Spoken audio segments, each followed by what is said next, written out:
there's one thing I've been very curious about after reading the book. In that you write about when you and your wife, everybody was constructing the Dhyanalingam, and you talk about how her grasp of life slipped from her.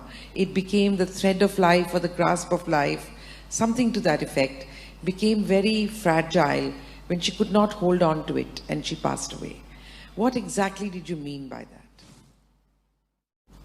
Just yesterday I was, at the ashram satsang when we were there, one lady asked why women are asked to wear, the toe rings. What do you call this in Hindi? The toe ring, not you, you're not wearing. Bichwa. Yes. So it's called mettu in South. Why women are asked to wear toe rings when they get married? Because marriage was supposed to be such a huge experience that they could leave the body. At the age of 8, they would marry them. They will never see each other till they're 14 or 15. But emotionally, psychologically, she's cultivated to believe that her husband is like God. When she meets him, life will explode. That possibility in the child's mind has built up. When she's physically mature, she's brought into marriage. Because in this country, in this culture, there is no business, there is no marriage, there is no child, there is no family. Everything is just a tool towards your liberation and mukti. You get married because you want to use that as a tool to your liberation. You raise children because you want to use that as a tool to your liberation. You become a sannyasi because you want to use that. It does not matter what you do. Everything is towards your mukti or liberation. Because of this, they nurtured. No matter, you marry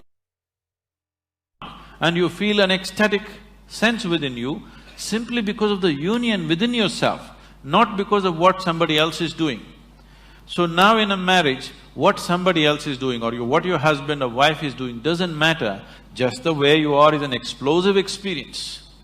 This is how a lot of women lived in the past, because the process was very scientific and it was done properly.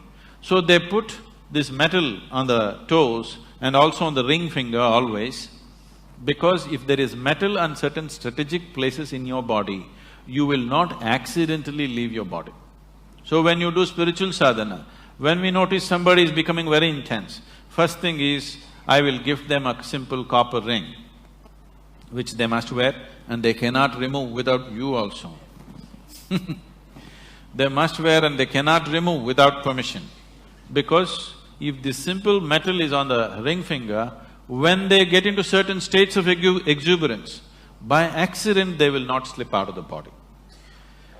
So she got into such exuberant states. Naturally, certain little bit of jewelry things were there. These things were never discussed till that point. The many things I refuse to discuss because devices will work well only when people do not know how it works. So we just put it on people, we never explain. But when this situation happened, I had to explain what happened. She sat there on a full moon day evening with everybody.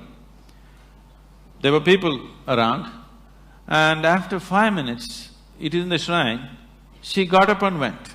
My eyes are closed, I knew she got up. I got little irritated, because nobody ever gets up once they sit down. Till we say it is time, nobody ever gets up. And of all the people, my wife getting up and going, little irritation in me. Why is she getting up of all the people?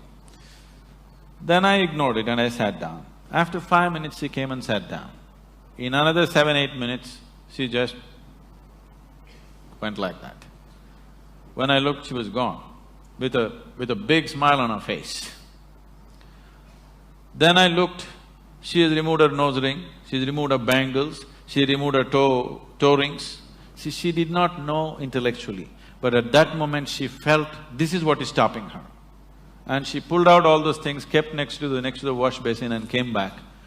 And she sat down within 7-8 minutes. But this is not something that happened accidentally. She announced this almost 9 months ahead of time. She had prepared. My girl, who was only 7 years at that time, that she's going to leave in this month, but it happened 1 month early for various reasons, so that's a different aspect. But this is not new in this country.